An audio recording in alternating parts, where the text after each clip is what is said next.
Assalamualaikum warahmatullahi wabarakatuh. Saya Haris Suprayoga, calon guru penggerak angkatan 7 SMKN 1 Subang.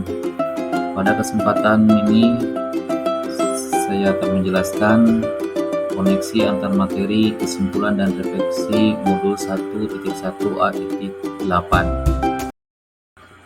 Melansir laman resmi Kementerian Pendidikan dan Kebudayaan, Raden Mas Suwardi Suryaningrat atau dikenal sebagai Ki Hajar Dewantara lahir di Yogyakarta pada 2 Mei 1889. Ia merupakan cucu dari Sri Paku Alam ketiga dan anak dari GPH Suryaningrat. Terlahir sebagai bangsawan Jawa, Suwardi Suryaningrat mengenyam pendidikan Epose, Red School, ELS, Sekolah Dasar Belanda. Setelah tamat dari ELS, dia mendapatkan kesempatan untuk melanjutkan pendidikannya di Sekolah Dokter Jawa di Jakarta atau STOVIA, School Lot Opening Vanise Adsen.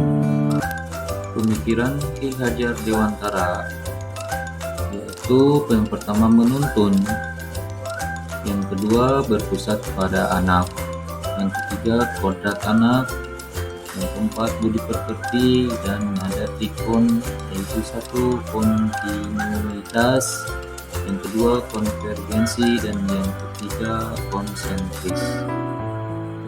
Pemikiran Ki Hajar Dewantara juga ada semboyan yang sangat terkenal, yaitu Ingarso Sumtulodo, yang artinya di depan menjadi tauladan, Madya Mangunkarsa, yang artinya di tengah membangun semangat, yang ketiga Tuturi Handayani, dari belakang memberikan dorongan.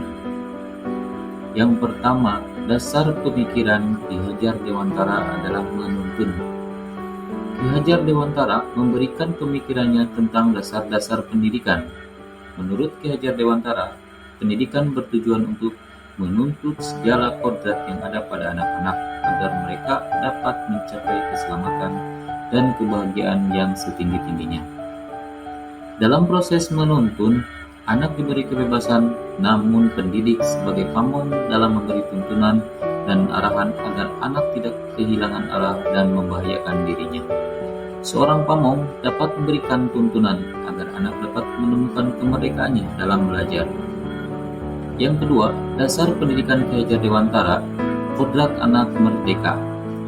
Manusia merdeka adalah manusia yang lahirnya atau batinnya tidak tergantung kepada orang lain, tetapi bersandar atas kekuatan sendiri. Maksud pengajaran dan pendidikan yang berguna untuk kehidupan bersama ialah memerdekakan manusia sebagai bagian dari persatuan rakyat.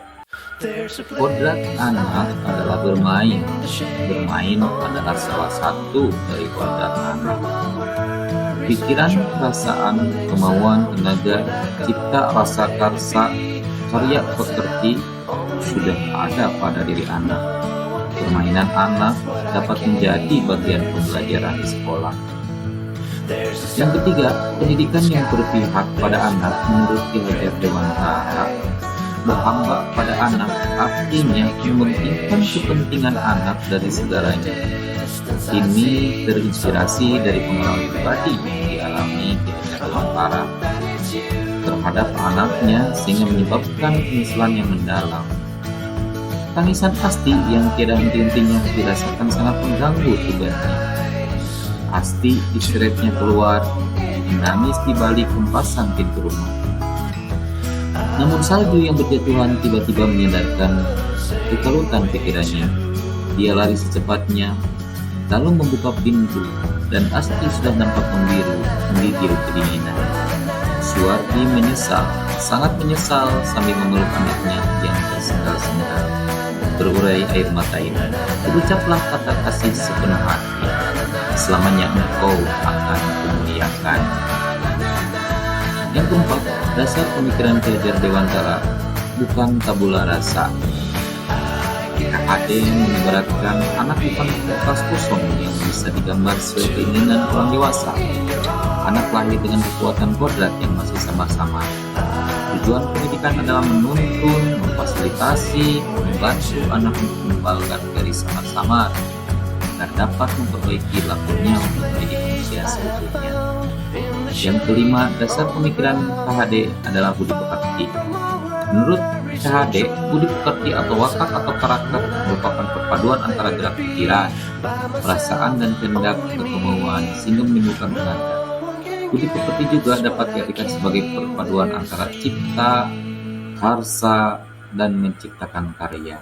Perkembangan anak terdiri dari 3 masa. Yang pertama, windu pertama dimulai dari 0 sampai 8 tahun disebut masa wiraga. Masa ini merupakan periode yang amat penting bagi perkembangan badan, jasmani, dan panca indera.